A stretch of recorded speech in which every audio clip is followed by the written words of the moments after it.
Nashville, Tennessee is home to some of the world's finest musicians. From country music to R&B to hip-hop and everything in between, if you've heard it, Nashville's got it.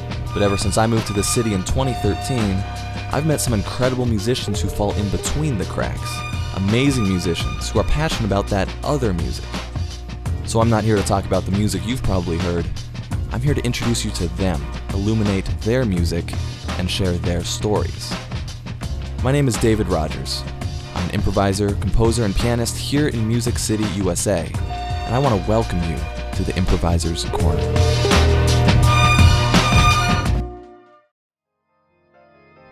On today's episode, I get the chance to sit down with Memphis native and Hammond organist extraordinaire, Mabel Pleasure.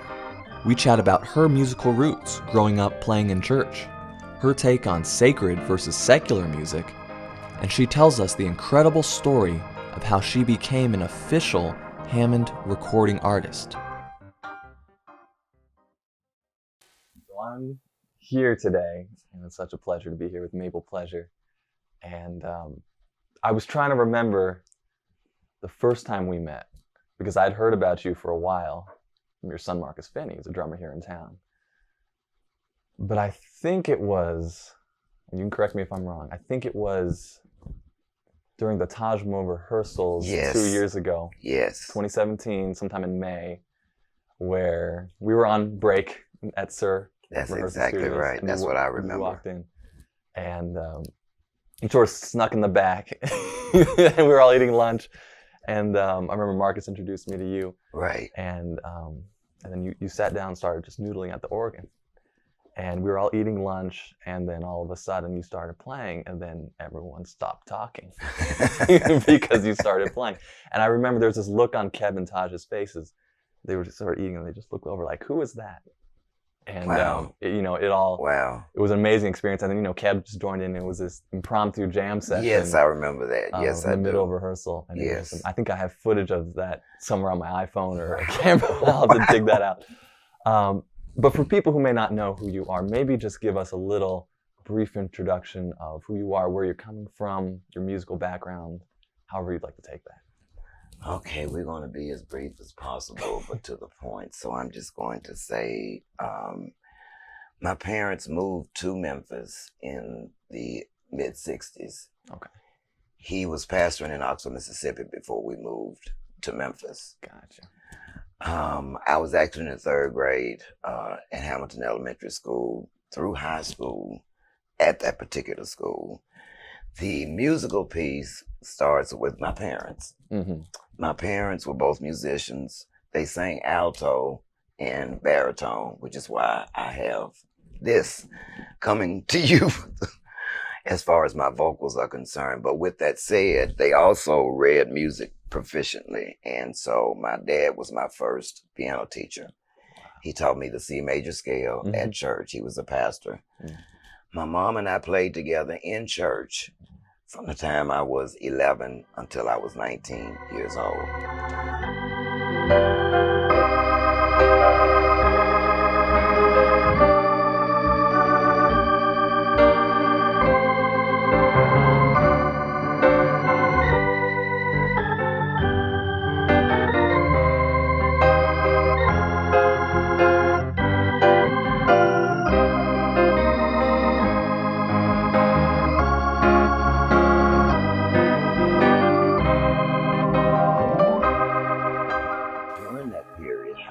Because of the anthem and hymn and spiritual protocol at that church, there was not much room for improvisation.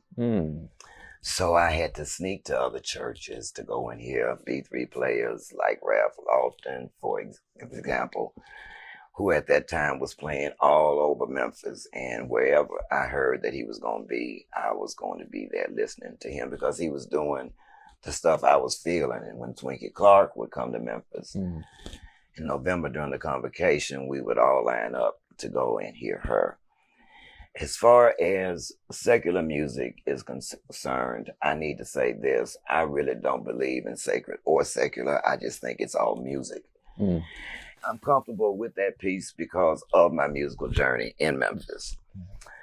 It was so structured that I had to kick and scream literally to be able to express what I was feeling musically, because there just wasn't a gap or a line drawn between one and the other. In the club, you say, baby. At church, you say, Jesus.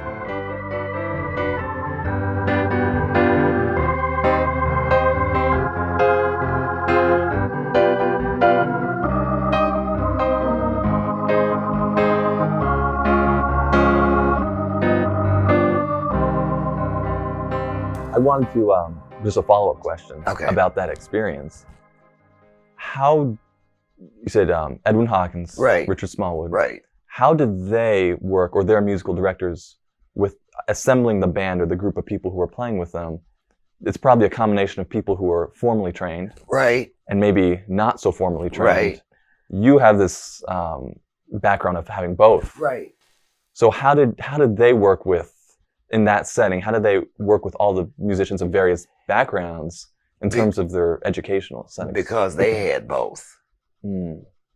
Wow. They had both. Richard Smallwood, I mean, you if you know any classical at all, you know, you can feel it in his music. Okay. And then when I got to work with him, that's when it just sealed the deal. Okay. Because I realized, yeah, he understands the same thing I do. Right. Okay. And I don't know any other way to say that, because I didn't ask for this. I didn't ask for this other piece. I didn't discover it till I was 15 years old. And how did you discover that? I was playing What a Friend We Have in Jesus on the piano. And as soon as I got through playing it, this other sound came literally in my head, and I just started playing what I was hearing. And I said, okay, how did I learn how to do that? You want me to show you what I'm talking about?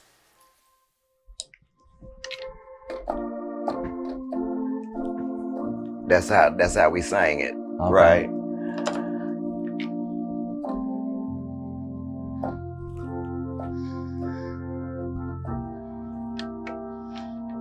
No beats or nothing, just like this.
And that's what was in my head. That's what was in my head. And so my dad said, what was that? So your dad heard this. He heard it. I didn't think he was in the house. I thought he was gone. So I went for it. Yeah. And that's what happened. And it's been rolling ever since. Yeah. Yeah. It's been rolling ever since. That's amazing. You want me to talk about school yet? Yeah. Yeah. I'm sorry. This is school for me. But you kind of alluded to it earlier. Right. You talk about the different ways we learn music. Right. And music is one of these things where there's no, especially the more improvised types of music. Yes. Music in the churches, there are formal settings in which you learn aspects of music, Right. but there's so much experience that you cannot learn in other settings other than just doing it or playing it or experiencing it. So maybe talk about the various settings in which you learned about music, whether, from your parents who both read music, in the church, Mm-hmm. directing choir, maybe being in a choir, going off to college, all those different things. How do they compare to each other? At the time, it was one and the same because because 7 days a week from junior high, 7th grade to my senior year in high school, I was playing every day. Yeah. So I don't really know how to separate that out in my head because it was just always going on. Yeah. I call it woodshedding all the time. Totally. That's what it feels like. Yeah. Because I think I was in my 30s before I went a whole week without touching the keyboard. Wow. Okay. So I just literally see it all the time. It was your kind of life. thing. And for me, it was about making sure. My mother used to say, even though I can't play gospel, it can still sound good if it's done right. And that's what she would share with me when my father wasn't at the house, because she loved Duke Ellington, Count Basie, all of those. And she taught me about that, but it would usually be when my father was not at the house. Sure. And she would pull up songs and let me hear them and that kind of thing. So I was able to get, I didn't mention that earlier, but I was able to do that piece with her. Gotcha. And she said, I don't care what you do as long as it sounds good. Wow. Okay. I just wanted to sound good. So in Memphis at that time, at Memphis State, it really wasn't that welcomed to be diverse musically. I'm not saying it's necessarily anybody's fault as much as it was just whatever their structure was at the time. It was in the 70s, so, it was that. But I was involved with getting the Black Gospel Choir started at Memphis State. Yeah, they won't tell you about that. So the guy that started it, it lasted at least about 20 years, but they still, and I know this because I went back to the school in the mid-90s as a music major. They told me because it had been so long since I had been there, I needed to audition again. I said, fine. So they said, prepare something classical and then prepare something that you play all the time.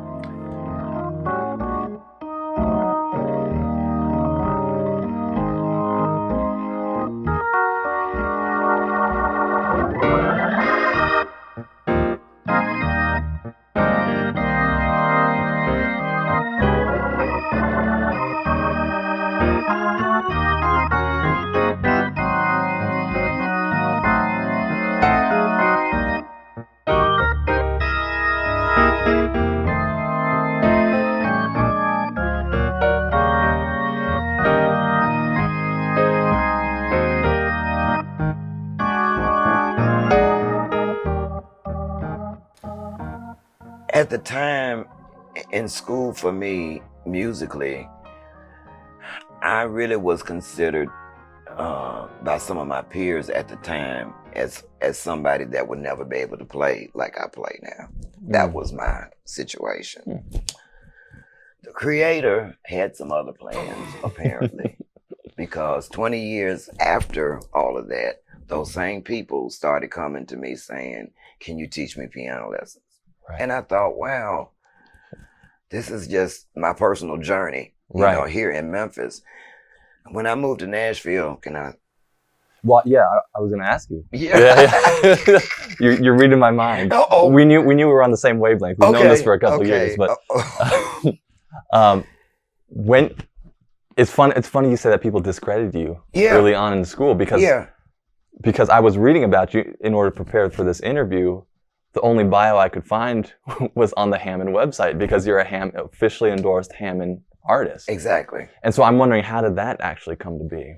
That happened one night. My son Marcus was doing a live recording with Jimmy Smith out of Atlanta. And he called me and said, I know if I don't tell you about this and it's going to be a B3 there, you're going to be upset. I said, yes, you're correct.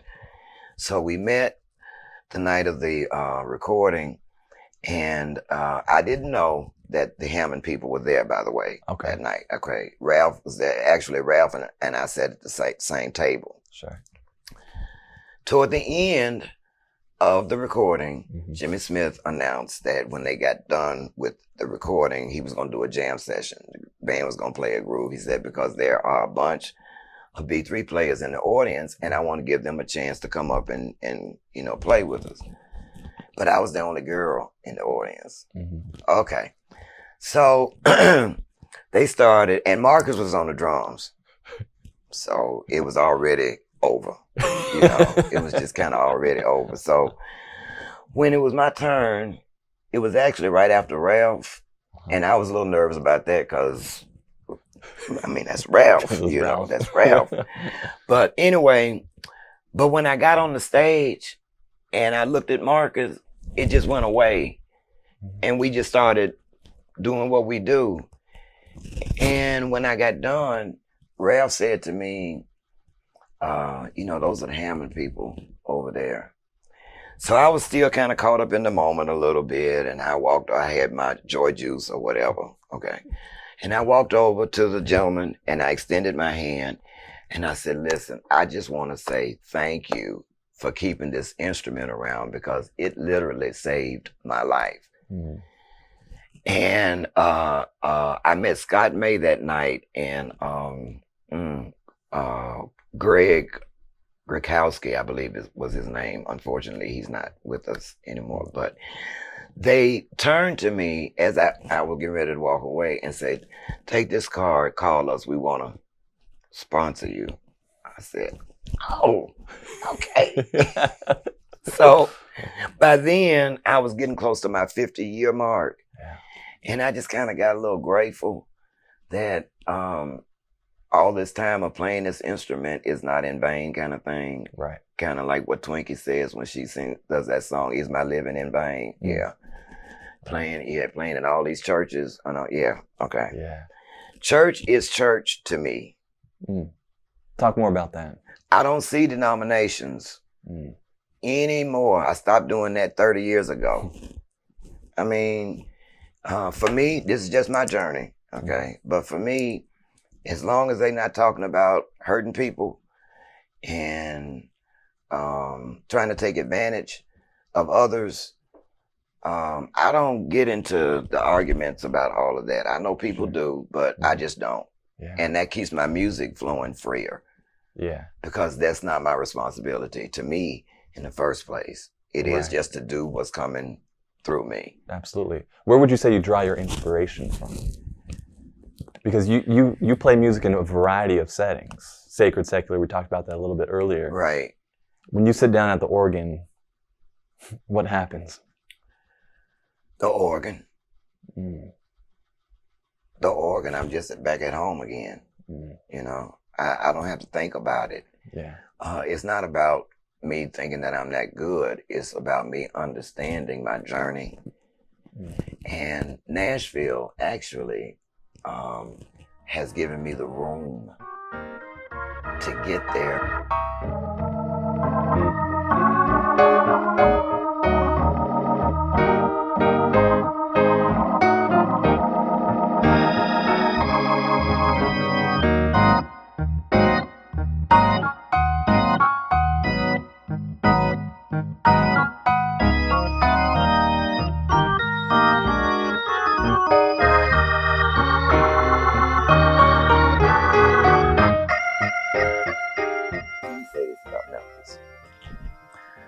At the time, Memphis had so many piano players and B3 players that were awesome. And we were like this during that time. Sure.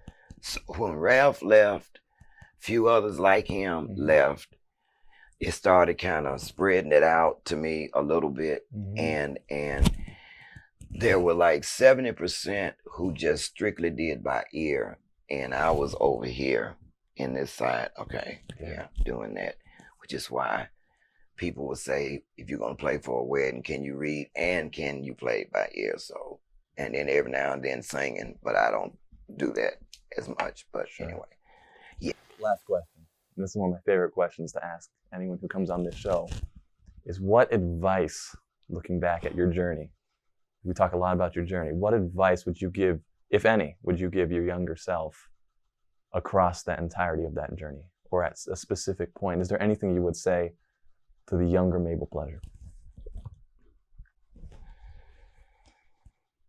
It's really not advice. It's really more, I'm glad you stood your ground. I'm glad you stood your ground. I had to hear in the 70s, 80s, and 90s, men hear me play the organ in the study of the church and come outside and see me playing, and they get in the microphone and say, I thought that was a guy playing the organ. It's a girl. Wow. And I thought, I don't see a sign on this instrument or on the Leslie or on the seat or on these pedals that say male and female. And this instrument apparently doesn't respond different from one to the other. So wash it. Yeah. That's my biggest gripe about this. Okay. Why you gotta keep saying it's a girl? Why you gotta keep saying that? Just let it be music. Just let it be what it is. Okay. Absolutely. Well, I'm excited to get the chance to play with you. I don't think we've actually ever we haven't really played together. We've talked done about a little it a lot. doodling here and there, but This is the first time we've really dug in.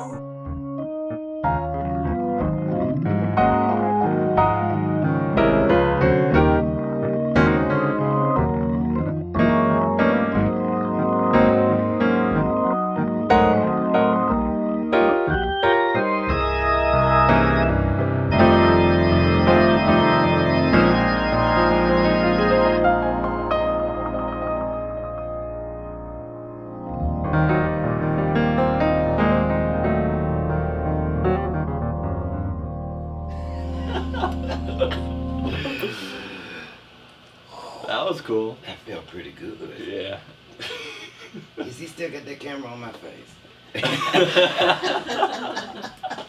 No, it's on mine.